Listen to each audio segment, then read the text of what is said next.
नमस्कार। मैं doctor Abhilasha Ala, associate professor home science, government college Lonkarsar, BA part third home science के सभी स्टूडेंट्स का इस यूट्यूब वीडियो चैनल पर स्वागत और अभिनंदन करती हूँ। बच्चों, अभी तक हमने बीए पार्ट थर्ड के पेपर 1 के फर्स्ट यूनिट का बहुत सारे वीडियो और पीडीएफ में काफ़ी फर्स्ट यूनिट के काफ़ी चैप्टर्स को पढ़ा और आपने समझा भी है। और इसी सीरीज़ में मैं एक और नया टॉपिक इन्फेंट रिफ्लेक्स, जो कि बहुत ही महत्वपूर्ण है और बहुत ज़्यादा प्रैक्टिकली ये रिलेवेंट भी है आपके कोर्स से, और मोटर डेवलपमेंट जो है उसका एक पार्ट है, फिज़िकल डेवलपमेंट का एक पार्ट है, तो आपके लिए बहुत ज़्यादा यूज़फुल होगा। इसी चीज़ को हम आज वाले इस वीडियो में डिस्कस करेंगे। फर्स्ट जो वर्ड आपको दिखाई दे रहा है, इन्फेंट रिफ्लेक्स, यानी शिशुओं की प्रतिक्षेप क्रियाएं।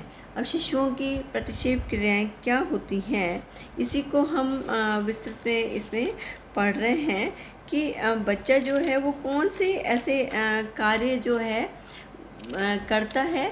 सबसे इम्पॉर्टेंट बात होती है प्रतिक्षेप क्रियाएं, वो क्रियाएं होती हैं जो कि बच्चे को किसी भी तरह का कोई भी इमोशनल या संवेदनात्मक जो है स्टिमुलाई, उसको सेंसरी स्टिमुलाई यदि हम किसी प्रकार का उद्दीपक यदि हम उसको प्रोवाइड करते हैं, तो उस उद्दीपक के कारण से वो कुछ प्रतिक्रियाएं करता है, और ये बिल्कुल सहज रूप से संपन्न होती हैं।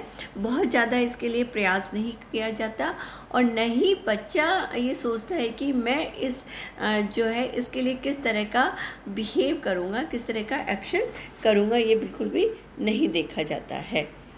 अब फर्स्ट हमारा इंट्रोडक्शन। फर्स्ट रिफ्लेक्स क्या है? A reflex is defined as involuntary or automatic action that your body does in response to something without even having to think about it। यानी रिफ्लेक्स क्या है कि ये एक बिल्कुल सहज और जो ऐच्छिक जो होती है, एक बिल्कुल सहज क्रिया होती है, इनवॉलंटरी है, ऑटोमेटिक है, अपने आप होती है, और बॉडी के कुछ बॉडी उनके अगेंस्ट में कोई एक्शन करती है, कोई मूवमेंट करती है, और बिना सोचे विचारे इसमें करती है। अब जो होती है इसमें ये क्रियाएं जो होती हैं नवजात शिशु में, प्रतिक्षेप क्रियाएं निश्चित रूप से बार बार में होती हैं। ऐसा नहीं है कि एक बार हो गई और फिर दोबारा नहीं होंगी, बल्कि जो है ये सेंसरी स्टिमुलाई के कारण से जो भी एक्शन होगा वो रिपीटेड होगा, बार बार में होता है, लेकिन कुछ एक्टिविटी एक निश्चित एज के बाद में ख़त्म हो जाती है, और कुछ जो होती हैं और लंबे समय तक चलती रहती हैं। बल्कि इन जो क्रियाओं को प्रशिक्षण के द्वारा भी हम चेंज नहीं कर सकते। इनके बारे में हम कुछ चीज़ें और बता सकते हैं कि सहज क्रियाएं जन्मजात होती हैं, इनको अर्जित नहीं किया जा सकता। सहज या प्रतिक्षेप क्रियाएं स्वचालित नहीं होती, बल्कि ये कोई भी स्टिमुलाई या कोई उत्तेजना मिलने के फलस्वरूप ही संचालित होती हैं। नेक्स्ट, ये क्रियाएं यांत्रिक होती हैं तथा इनमें किसी निश्चित लक्ष्य का ज्ञान नहीं होता, और न ही इनमें सुधार की संभावना होती है।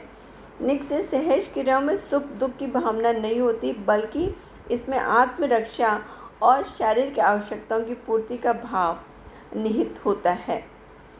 नेक्स्ट, सहज क्रियाएं शारीरिक प्रतिक्रियाएं हैं जो स्थानीय हैं, क्योंकि जिन बॉडी के जिन ऑर्गन्स को स्टिमुलाई मिलता है, उत्तेजना मिलती है, वही पार्ट जो है वो उसके प्रति प्रतिक्रिया देता है।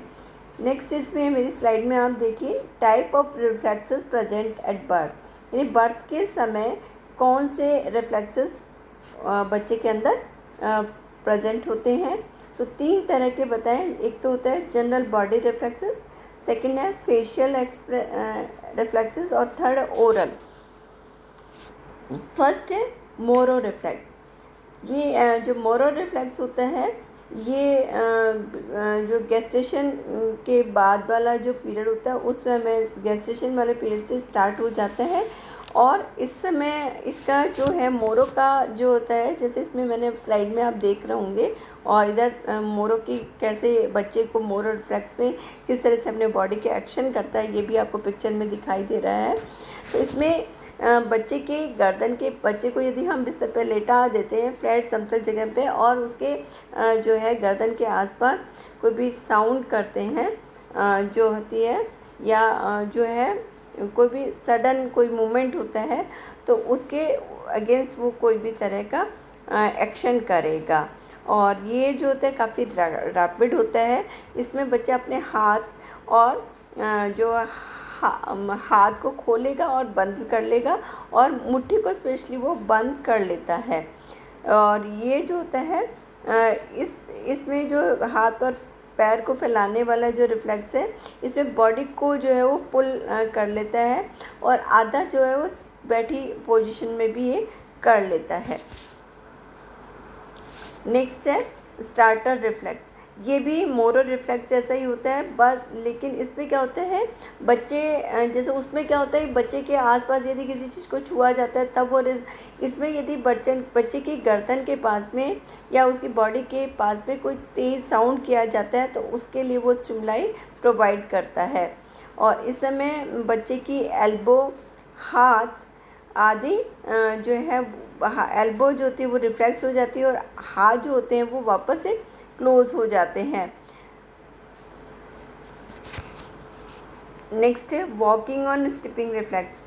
इसमें यानी बच्चे को एकदम हम कहीं पे खड़ा करते हैं, तो वो कोई भी हार्ड सरफेस पे या किसी भी सरफेस पे, तो वो जो होता है अपने आप को वहाँ पे जो पैरों को वहाँ प्रेस करता है, और प्रेस करने के बाद में वो चलने की तैयारी करता है। ये जो मूवमेंट होता है ये वॉलंटरी जो मूवमेंट होता है, इनवॉलंटरी नहीं होता है। नेक्स्ट है पाल्मर और ग्रास रिफ्लेक्स। पाल्मर और ग्रास रिफ्लेक्स का मतलब होता है कि यदि बच्चे के हाथ को किसी भी तरह से दबाया जाता है, तो वो क्या होता है, उसको जैसे आपने उसके बच्चे के हाथ पे कोई अंगुली रखी और उसको हल्का सा प्रेस किया, तो वो अपने हाथ को क्लोज़ कर लेगा। और इसको हम जो है ये जो है प्लांटर रिफ्लेक्स की तरह भी होता है, और ये 24 मंथ पे ख़त्म हो जाता है, अपने आप से ख़त्म हो जाता है। नेक्स्ट है लिम्ब प्लेसमेंट रिफ्लेक्स। इस समय यदि दो जो पैर हैं उनको घुटनों से जोड़ा जाए, और यदि अन्य तरह के कुछ काम किए जाए, तो बच्चे जो होता है इसमें arm below the elbow is brought into the contact with the edge of the table. यदि कुर्सी के जो किनारे उनसे इस तरह से किया जाता है, तो उस समय बच्चा अपने पैरों को उठा लेगा और एज को छूने की कोशिश करेगा। नेक्स्ट है बेबिन्स की रिफ्लेक्स। बेबिन्स की रिफ्लेक्स यानी ये भी तलवे से संबंधित एक सहज क्रिया होती है। इसमें ये भी नवजात बच्चों में देखी जाती है। यदि इसमें बच्चे के पाँव को, और पाँव में भी स्पेशली तालू को सहलाया जाता है, तो वो पंखे की भांति जो है अपने पैर की जो अंगुलियां उनको फैला लेता है, और 6 मंथ के बाद में ये एक्टिविटी अपने आप से समाप्त हो जाती है। नेक्स्ट है टॉनिक नेक रिफ्लेक्स।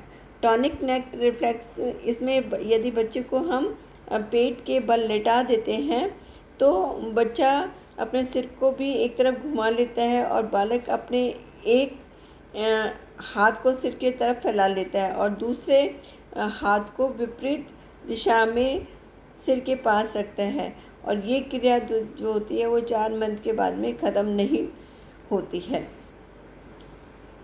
ये 4 महीने के बाद में अपने आप ख़त्म हो जाती है। नेक्स्ट है पैराशूट रिफ्लेक्स, और ये 6 to 9 मंथ पे दिखाई देती है, स्थिर होती है। नेक्स्ट है इस रिफ्लेक्स में हाथ में जो होते हैं वेंट्रिकल सस्पेंस में बच्चा जो है फैला लेता है। और नेक्स्ट है यदि ये रिफ्लेक्स नहीं होता तो बच्चे में सेरिब्रल पाल्सी होने की संभावना होती है। नेक्स्ट है लैंडुआ रिफ्लेक्स, और ये भी वर्टिकल यानी पूरी बॉडी का वर्टिकल सस्पेंशन है, फैलाना है। इसमें हाथ, पैर, रीढ़ की हड्डी ये सारे स्प्रेड हो जाते हैं, फैला लेता है। In the head is flex the hips, knee and elbow also. और इस समय हिप्स है, नी है और कोनी है, ये भी जो है फ्लैक्स हो जाती हैं। It is normally presented from 3 month and is difficult to elicit after. और ये जो है नॉर्मली 3 मंथ पे स्टार्ट होती है और 1 ईयर पे ये जो होता है ख़त्म हो जाती है।